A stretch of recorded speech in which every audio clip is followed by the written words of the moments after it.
한국은 원래 남아 선호가 강한 나라였죠. 이게 제일 심했을 때가 1990년이었는데 이때 태어난 아이들의 성비를 보면은 117명이 나오거든요. 여아 100명이 태어날 때 남아는 117명이 태어났다는 거죠. 그러니까 남자아이가 17명이 더 많았다는 건데 이 90년생들은 태어나고 봤더니 성비가 최고점에 몰려있는 거예요. 이때를 전후로 태어난 아이들이 지금은 장성해서 결혼할 나이가 됐어요. 이 결혼 정년기라고 할 수 있는 30대 전반을 보면은 성비가 110.7명이 나오고 있습니다. 이 나이대의 남녀가 전부 결혼한다 가정을 해도 남자 10명한테는 결혼할 여자 자체가 없다는 거예요. 실제로 30대 미혼 인구를 보면은 여성보다 남성이 훨씬 많거든요. 이게 꼭 성비 때문이라고 보긴 어렵지만 어느 정도 영향은 있지 않을까 싶은 거죠. 이 결혼할 여성이 부족한 문제를 국제 결혼으로 대응을 많이 해왔죠. 한동안 감소하는 추세인 것 같더니 얼마 전부터 다시 늘기 시작했어요. 그리고 이 국제 결혼은 국내 여성보다는 남성이 많이 하고요. 사실 남자가 더 많이 태어나는 것 자체는 생물학적으로 보면 아주 자연스러운 현상이라고 해요. 세계 어디를 가든 특별한 케이스가 아니면 여아보다 남아가 많은 게 정상이라고 합니다. 다만 그 정도가 과할 때 문제가 되는 건데 보통은 출생아 기준으로 성비가 105명이면은 자연 성비라고 해가지고 지극히 정상으로 보고요. 이 105명을 기준으로 플러스 마이너스 2명 정도 해서 103명에서 107명 정도는 정상 범주로 보고 있어요. 외부적인 요인이 성비를 왜곡하지 않는 생물학적으로 자연스러운 상태로 보는 거죠. 근데 보통 이게 태어날 때는 남자가 더 많아도 평균적으로 남자가 여자보다 더 일찍 죽기 때문에 나이가 들어가면서 여자가 더 많아지거든요. 출생 성비 105명으로 시작을 했을 때 나중에 가서 나이가 들면은 이게 100명에 가까워진다는 거예요. 특히 고령층으로 가면은 성비가 아예 역전이 되고요. 할아버지보다 할머니가 많아진다는 거죠. 통계적으로 남성이 여성에 비해 술 담배를 많이 하고 다이어트는 덜하고 비만율은 높고 운전도 많이 하니 교통사고도 많이 나고 몸 쓰는 일도 많이 해서 산재사고도 많이 당하고 심지어 자살도 남자가 더 많이 해요. 보다시피 남자가 더 빨리 죽기 때문에 태어났을 때는 남자가 많아도 시간이 흐를수록 성비가 균형을 찾아간다는 것이고 때문에 출생 성비가 정상 범주면 전혀 문제가 될 것도 없고 사실상 성비가 같다고 봐도 무방하다는 거죠. 다만 90년생처럼 정상 범주를 벗어나서 성비가 아예 그냥 박살이 난 경우는 성비가 회복을 해도 한계가 있다는 겁니다. 실제로 90년생은 결혼 정년기가 된 지금도 여전히 남초가 강한 상태에 있고요. 사실 90년생이 최고점이라 예로 든 것뿐이지 이거는 지금 청년들 전체에 해당되는 문제긴 해요. 이게 1983년부터 2006년까지 24년 연속으로 정상 성비를 벗어난 남초 현상이 지속이 되었는데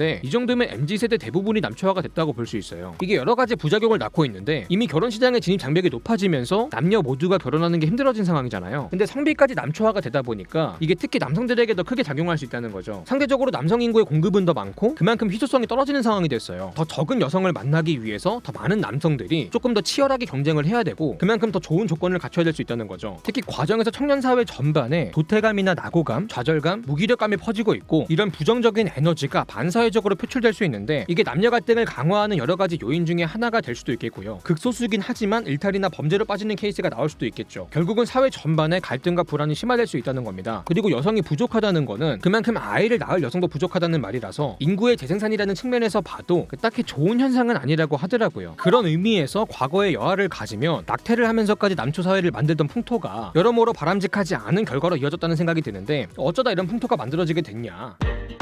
원래 한국은 유교문화권이라서 기본적으로 남아 선호가 있기는 했대요. 그러면 원래부터 성비도 많이 치우쳐 있었냐 하면은 또 그것도 아니라고 하거든요. 과거에도 아들을 낳을 때까지 자식을 낳는 경우는 많았지만 그만큼 과정에서 딸도 많이 낳아야 됐기 때문에 수학적으로 성비가 크게 망가지긴 힘들었다고 해요. 실제로 이때 막내만 아들이고 나머진 전부 다 딸인 딸 부잣집이 꽤 많았다고 하니까. 근데 이런 성비가 본격적으로 무너지기 시작한 거는 오히려 그렇게 오래전 얘기는 아니더라고요. 이게 1955년부터 베이비붐 세대가 등장하면서 인구가 폭발적으로 증가하잖아요. 문제는 그 속도가 산업화가 되는 속도, 특히 일자리가 느는 속도에 비해서 빨랐다는 거예요. 이대로 가면은 일이 없어가지고 노는 빈곤층이 양산이 되고 사회적으로 심각한 불안을 야기할 수 있다고 본 거죠. 해가지고 1961년부터 산하 제한 정책을 실시하게 됩니다. 덮어놓고 낳다보면 거짓골을 못 면한다. 이런 표어가 괜히 나온 게 아니었던 거죠. 이때부터 각종 규제나 보상제도를 만들면서 출산을 억제하기 시작하는데 대표적으로 남자가 정관 수술을 받으면 아파트 분양권을 우선적으로 줬던 게 유명한 일화죠. 여기는 고자들만 들어가는 아파트다라고 해서 고자 아파트라는 별명까지 붙고 그랬대요. 특히 산하 제한 정책은 1970년대 그리고 80년대로 넘어가면서 더욱 강해졌는데 이 정도로 강하게 산하 제한 정책을 편 게 우리 한국이랑 중국 말고는 거의 없다고 하더라고요. 그만큼 효과도 굉장히 강했죠. 실제로 1960년대부터 80년대까지 출산율이 6명대에서 1명대로 급격히 떨어지게 됩니다. 이렇게 산하 제한을 하면서 아이를 많이 못 낳게 되니까 예전처럼 아들을 낳을 때까지 자식을 낳는 게 어려워진 거예요. 때문에 아무리 늦어도 셋째 아내는 아들을 낳아야 되는데 계속 딸만 나오면 이게 문제가 되는 거죠. 그래서 이게 딸이 나오면은 해외로 입양을 보내기도 하고 정말 심각한 경우는 유기를 하기도 하고 심지어는 살해하는 경우까지 있었다고 해요. 그러다가 1985년이 또 변곡점이 되는 게 이때부터 선진 의료기술이 도입이 되면서 초음파 검사로 태아의 성별을 미리 알 수 있게 된 거예요. 이때부터는 여자아이면은 임신 중절 수술을 받는 일이 매우 빈번하게 발생하기 시작합니다. 한창 때는 임신 중절을 하려면은 예약 걸고 몇 달을 기다렸대요. 이런 풍토가 성비 불균형을 가속화하면서 90년대로 최고점을 찍는 일까지 생긴 거죠. 특히 셋째 아이 낙태가 정말 많았다고 해요. 실제로 당시에 셋째 아이 성비 같은 경우는 200명이라는 말도 안 되는 수치가 나왔더라고요. 남자가 여자보다 2배가 많았던 거죠. 정부도 이 문제를 인지하면서 성관배를 금지시키는 조항을 만들긴 했어요. 뭐 잘 키운 딸 하나, 열 아들 안 부럽다. 딸 아들 구별 말고 둘만 낳아 잘 기르자. 이런 슬로건도 그렇게 나오게 됐는데, 하지만 지금은 이런 남아 선호가 완전히 사양 문화가 됐죠. 출생 성비가 90년에 정점을 찍고 나서는 그 뒤로 계속 감소해 왔거든요. 이미 2000년대 중후반부터는 자연 성비로 돌아온 상태예요. 요즘 태어나는 아이들한테는 남아 선호라는 말 자체가 그냥 해당 사항이 아예 없는 얘기입니다. 그리고 이게 저출산 현상이 남아 선호를 없앴다는 말도 있어요. 아니, 하나만 낳기도 버거운데 성별까지 골라 낳을 상황이 아니라는 거죠. 이 아들이든 딸이든 나오는 대로 키우다 보니까 자연 성비가 나올 수밖에 없다는 겁니다. 요새는 오히려 여아 선호라는 말까지 나오죠. 한때 딸바보라는 말까지 나올 만큼 여아 선호가 문화 현상이 됐는데, 심지어 한국은 입양을 해도 여자아이를 더 많이 한다고 해요. 반대로 국외로 입양을 보내는 아이들은 여자아이보다 남자아이가 훨씬 더 많고요. 남한은 입양을 잘 안 하려다가 보니까 국외로 보낼 수밖에 없는 상황이래요. 이런 현상이 왜 발생을 하냐?